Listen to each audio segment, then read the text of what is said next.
ایک صحابی نے بارگاہ رسالت میں عرض کی، یا رسول اللہ صلی اللہ علیہ وسلم مجھے دین کی کوئی ایسی بات بتا دیجئے کہ پھر اس کے بعد کسی سے پوچھنے کی حاجت نہ رہے۔ تو فرمایا تم کہو قل آمنت باللہ، تم کہو میں اللہ پر ایمان لایا،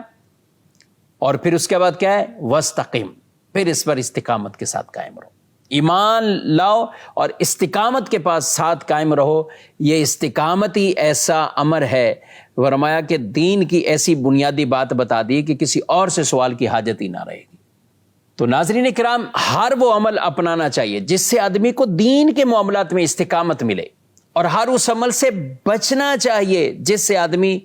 استقامت کے جو برعکس معاملات ہوتے ہیں کہ جو خدا نخواستہ اس کے ایمان کو ضائع کرنے والے وہ سبب بن جاتے ہیں۔ علماء کرام نے لکھا ہے ان میں سے علم دین حاصل کرنا، علم ہوگا استقامت بھی ملے گی، کثرت سے مسجد میں حاضر ہونا، زبان کی حفاظت کرنا، کفر اور گناہوں سے بچنا، کافروں اور بد مذہبوں بلکہ فاسق اور فاجر لوگوں سے تعلقات نہ رکھنا، ان کی صحبتوں سے بچنا، نفسانی خواہشات کی پیروی سے بچنا، مصائب اور آلام یعنی پریشانیوں، مصیبتوں، تکلیفوں کے وقت اور اللہ تعالیٰ کی طرف سے آنے والی آزمائشوں پر صبر کرنا۔ اگر ارشاد فرمایا اللہ کی رحمت سے مایوس نہ ہونا، لمبی لمبی امیدیں نہ رکھنا، اور دنیا میں زہد قناعت اختیار کرنا، یہ وہ چیزیں ہیں جن چیزوں کو ترک کرنے کا کہا گیا۔ اگر آپ اس پر عمل کریں گے تو انشاءاللہ ایمان پر بھی اور عمل پر استقامت ملے گی۔ اور بعض ایسی چیزیں جو رکاوٹ بن جاتی ہے اس استقامت میں، اس میں علماء نے لکھا علم دین سے لا علم ہونا، جاہل ہونا ایک طرح کا، علم دین حاصل نہ کرنا، مسجد میں جانے سے کترانا، زبان کی حفاظت نہ کرنا، کفر اور گناہوں کے ذریعے اپنے جانوں پر ظلم کرنا، اسی طرح فساق کی، فجار کی،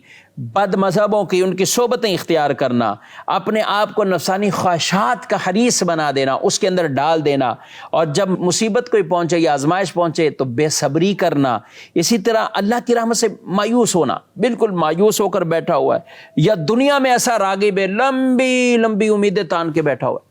تو یہ کیا چیزیں ہیں کہ یہ آدمی کو عمل سے بھی دور کرتی ہیں اور ایمان سے بھی معاذ اللہ دور کر سکتی ہیں، اور یہ چیزیں بن جاتی ہیں رکاوٹ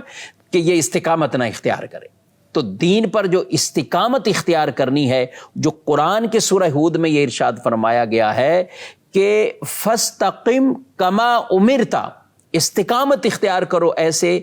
جیسے تمہیں حکم دیا گیا ہے، جیسے تمہیں حکم دیا گیا ہے۔ اور ایسے خوش نصیب جب مستقیم یعنی استقامت والے ہوتے ہیں تو پھر ان کے وقت انتقال انہیں یہ خوشخبری ملتی ہے، ان الذین قالوا ربنا اللہ ثم استقاموا تتنزل علیہم الملائکہ، وہ لوگ جنہوں نے کہا اللہ ہمارا رب ہے اور پھر اس پر استقامت اختیار کی تو ان پر فرشتے نازل ہوتے ہیں جو انہیں کہتے ہیں تمہیں کوئی غم نہیں، تمہیں کوئی خوف، نہ ڈرو نہ غم کرو، اور تمہارے لیے وہ سب کچھ ہے جو اللہ نے تمہارے لیے جنت کا انعام تیار کیا ہے، جس کا وعدہ ہے تم سے۔ تو ناظرین کرام، یہ جتنے اعمال بیان کیے گئے ہیں کہ جن پر عمل کرنے کی وجہ سے استقامت میں مدد ملتی ہے، اور جن سے بچنا ہے جو کہ رکاوٹ بن جاتے ہیں استقامت کے لیے، تو ان سب پر وہ عمل کرنے کی نیت کیجئے، جن سے بچنا ہے ان سے بچیے۔ اللہ پاک ہم سب کو دین محمدی صلی اللہ علیہ وسلم پر استقامت عطا فرمائے، نبی پاک صلی اللہ علیہ وسلم کی غلامی پر استقامت عطا فرمائے، اور حضور صلی اللہ علیہ وآلہ وسلم کی غلامی میں ہی ہمیں جینا مرنا نصیب فرمائے، ہماری نسلوں کو بھی یہ سعادتیں عطا فرمائے، اور ہر طرح کے کفر اور شرک اور بد مذہبیت سے اللہ پاک ہم سب کو ہمیشہ محفوظ فرمائے، بے ادبی سے بھی محفوظ فرمائے، آمین بجاہ النبی الامین صلی اللہ علیہ وآلہ وسلم۔